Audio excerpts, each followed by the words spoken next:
Upon achieving knighthood, a young man would undergo a ceremony, often involving a symbolic dubbing with a sword, signifying his entry into the order of knighthood. During the ceremony, the knight would swear an oath of allegiance to the king, who was often the master of ceremonies. Knights were usually dubbed during great feasts like Christmas or Easter. Before becoming knights, boys at the age of 7 began their training as pages. At 14, they were then called squires, and their training became more rigorous. Generally, squires became knights at the age of 21. Knights wore heavy armor, including plate armor, for protection in battle. This armor often weighed roughly 50 pounds. They wielded various weapons, including swords, lances, and battle axes. Swords were generally more effective against lightly armored individuals, while maces and warhammers were used against heavily armored enemies. When not engaged in battles or duties, medieval knights enjoyed activities like hunting, participating in tournaments, attending feasts, and engaging in entertainment like music, dancing, and storytelling. The food that knights ate largely consisted of meat, such as beef, pork, and game birds. They also consumed bread, cheese, and sometimes vegetables. Jousting was a competition for wealthy knights and kings to earn honor and money. The two competitors and their horses were separated by a wooden barrier called a tilt. The objective was to either knock your opponent off their horse or to break your own lance on the opponent's shield or armor. Knights were professional soldiers that were heavily equipped and well trained. Knights fought on behalf of the kings or lords that they served.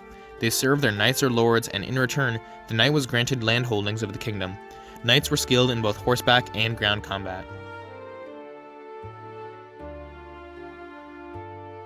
In peacetime, a castle might only have a garrison of a dozen soldiers or even fewer, but when an attack threatened, you'd pack as many soldiers as you could into the castle. At one siege, there were as many as 140 knights and perhaps 1,000 sergeants. During sieges, archers shoot through arrow slits, making it harder for attacking archers to return fire.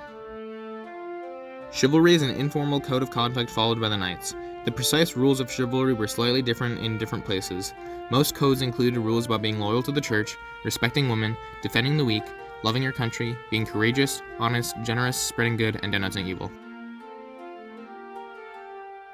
In times of peace, knights could also serve as law enforcement officers, maintaining order and enforcing the law within their lord's domain.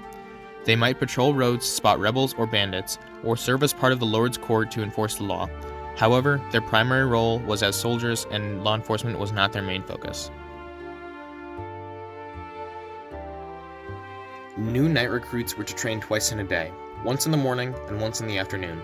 Training sessions often included the use of faux weapons that weighed twice as much as the real weapons. Knights would spar with one another using blunt weapons to hone their skills against live enemies. They were not only trained in swordsmanship, though. Knights were to train with several different weapons. Spear, mace, warhammer, bow and arrow, and throwing lance were all practiced to ensure a mastery of these disciplines. Knights also trained for combat while on horseback. The most known war horses were called destriers. These horses were bred and raised from birth to be war horses. These horses were often used in both battle and tournaments for their powerful hindquarters that allowed them to quickly stop and make sharp turns. Knights would often chop wood, carry weight, and cross ditches in order to endure the length of battle. The Knights Templar were a military group active during the Crusades. Their initial objective was to protect pilgrims traveling to the Holy Land, but eventually were involved in regular military campaigns against the Seljuk Turks and other Muslim powers in order to maintain control of the Holy Land. They were officially endorsed by the Roman Catholic Church through papal bulls, which are decrees made by the Pope. The Knights Templar were required to follow strictures similar to that of chivalry, only this code of conduct was formally written and had a lot to do with serving God and the Church. Such rules included what to wear, how many horses they could have, eating in silence, eating meat no more times than thrice per week, and no physical contact with any women, including members of the knight's own family. Action.